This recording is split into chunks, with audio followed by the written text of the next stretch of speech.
My daughter, Megan, was my whole world. I raised her alone after my ex-husband, Dan, left me for a younger woman, Julia. We lived in a small but comfortable apartment in Brooklyn, and I worked hard as a nurse to provide for her.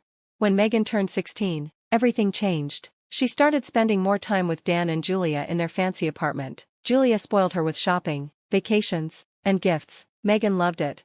Then one day, she sat across from me and said calmly, "I'm moving in with Dad and Julia. They can give me a better life than you ever could." Her words crushed me. I told her I loved her, that I had given her everything I had. She just shrugged and said, "It's not enough." That night, she packed her things and left. After a few months, she stopped talking to me completely. She even blocked me. I saw pictures of her online, smiling with her new family, calling Julia Mom. It broke my heart. Years passed. I learned to live without her. Then, out of the blue, my phone rang. "Mom?" Megan's voice was sweet, too sweet. I was shocked. "Megan, what's wrong?" She hesitated, then said, "I want Grandma's vacation house. It would be perfect for me. Can you sign it over?" I knew this call wasn't about reconnecting. She just wanted something. "No," I said. Her tone changed. "What? Why not?" "Because it's mine." She got angry. "Mom, you don't even use it. You owe me." I laughed bitterly. "I owe you? I gave you everything, and you threw me away. Now you need something, and I suddenly matter again?" She went silent, then whined, "I was just a kid. You knew what you were doing," I replied. She snapped, "Fine, if you won't give it to me, I'll take it." Then she hung up. A week later, I got a letter from a lawyer. Megan was trying to claim the house as hers. I wasn't going to let that happen. I called my lawyer and got prepared. Then, I moved into the vacation house myself. If she wanted it, she'd have to take it from me while I was living there. A few days later, she showed up. She looked wealthy, like a stranger wearing my daughter's face. She walked up, all confident. "Mom, we need to talk." "No, we don't," I said. She frowned. "This is my house." "No, it's mine." Her jaw tightened. "You're making this difficult. And you're making it easy to remember why I stopped waiting for you," I said. "You don't get to walk back into my life and demand things." She glared at me. "This isn't over." I shut the door in her face. Megan didn't stop. She kept sending legal threats, each one sounding more desperate. I ignored them. Then, one night, my phone buzzed. A text from an unknown number. "You're making a mistake." A few minutes later, another message. "Julia has connections. You can't win." I stared at my phone. This wasn't just Megan anymore. Julia was involved. Things were about to get worse. A week later, I went to town for groceries. When I got back, something felt off. As soon as I stepped inside, I noticed a faint smell of expensive perfume, Julia's perfume. My stomach tightened. Someone had been inside. I checked the back door. It was locked, but something wasn't right. Then I saw it. A single wine glass on the kitchen counter. Not mine. My hands shook as I grabbed my phone and called my lawyer, Mr. Callahan. "Someone's been in my house," I said. "They didn't take anything, but I know they were here." "Get a security system," he said, "right now." I took his advice. Cameras, motion sensors, an alarm. If anyone tried this again, the police would know.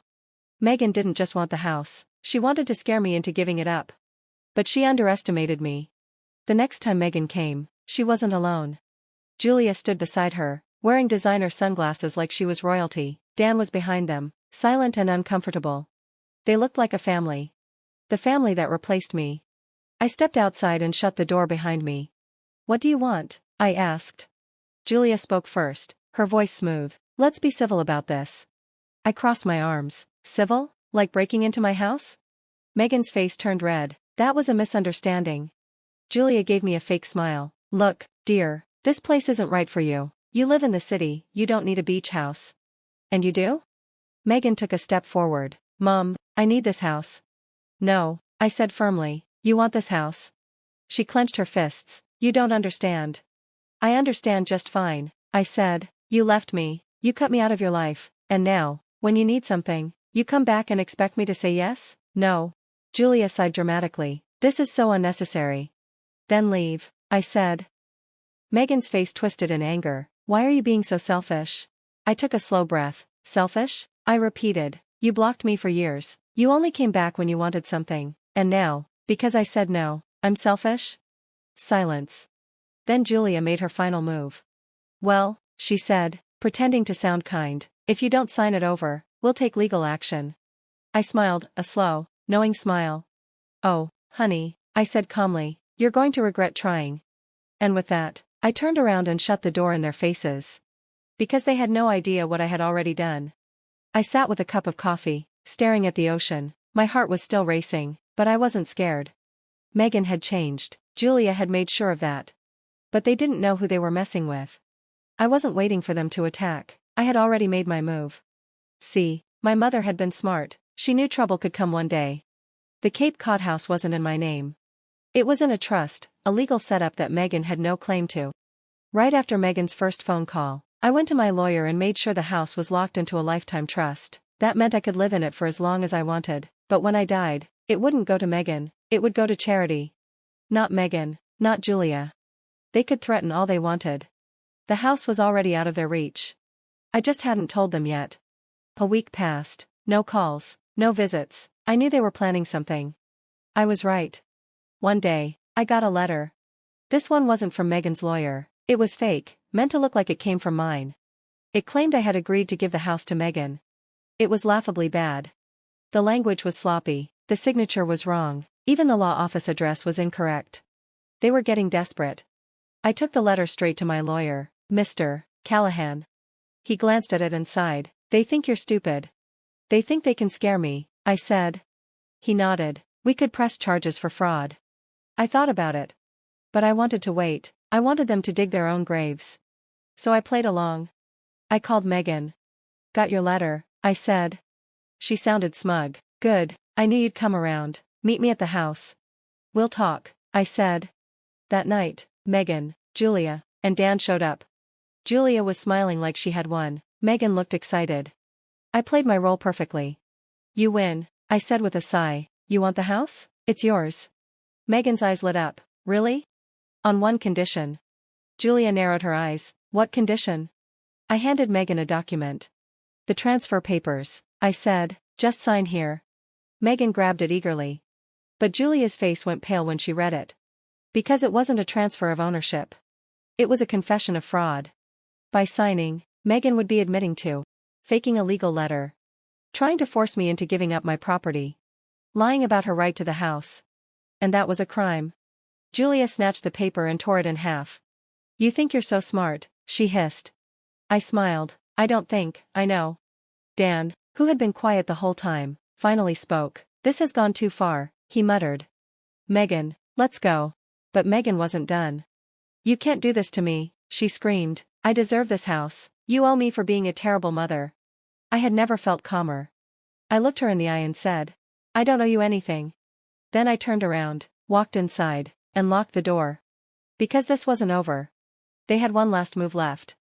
But I was already 3 steps ahead. I waited for days. I knew they wouldn't give up easily. Julia wasn't the type to walk away when she didn't get what she wanted. Megan had grown up with privilege after she left me. She had learned one thing well. If you push hard enough, people give in. But I wasn't most people. So when their next move came, I wasn't surprised. I was ready. It started with a phone call from Dan. "Hey," he said, sounding quieter than usual, "can we talk?" I frowned. Dan had barely spoken to me since Megan left. "What's this about?" He sighed. "I didn't know things had gone this far. I knew Julia wanted the house, but I didn't know about the fake letter." I stayed silent. He hesitated. "Look, I'm not proud of how this happened. I should have stopped it sooner, but you need to know, Megan isn't doing this just because she's greedy." I almost laughed. "Then why?" Dan hesitated again. Then he said something I never expected. "Julia and I are getting a divorce." His words hung in the air. "She's kicking Megan out," he said. "Megan has nowhere to go." Shock ran through me. I gripped the kitchen counter, my fingers digging into the surface. "She's cutting her off?" I asked, my voice hollow. Dan exhaled. "Yeah, Julia says she was fine playing stepmother when Megan was a kid, but now, she doesn't want the responsibility anymore." I let his words sink in. After all these years, after choosing Julia over me, Megan was being discarded the same way she had discarded me.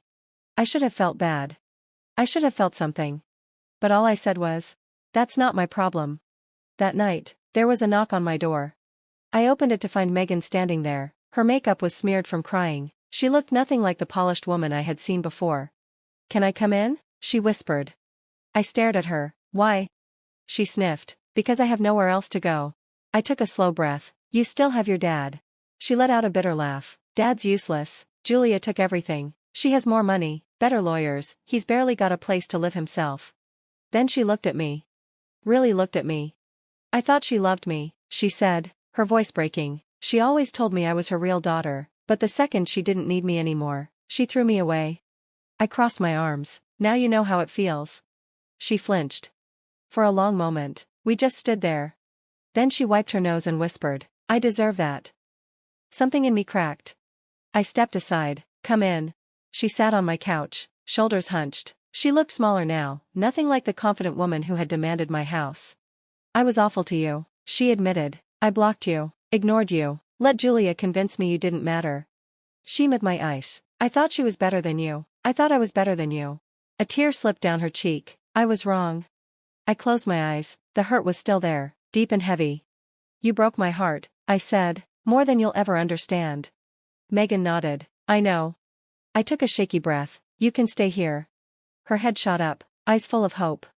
But, I said firmly, you're not getting this house, and you're not walking back into my life just because you need something. Tears fell onto her lap. She nodded. I understand. I wasn't sure she did. Not yet. But maybe, just maybe, she would. Megan stayed the night. For the first time in years, I caught glimpses of the girl I had raised, the one before Julia, before the money. She wasn't magically changed. Neither was I. The next morning, over coffee, she whispered, do you think you could ever forgive me? I didn't answer right away. Forgiveness wasn't instant. It wasn't something you handed out like a gift. I don't know, I admitted, but I think I'm willing to try. Megan gave me a small, broken smile. And for the first time in years, I felt something close to hope. People don't always come back the way you want them to.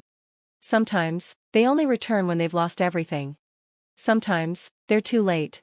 And sometimes, just sometimes, you let them back in. Not because you forget. Not because they deserve it. But because you choose to. And that choice? That's where the real power is. The end.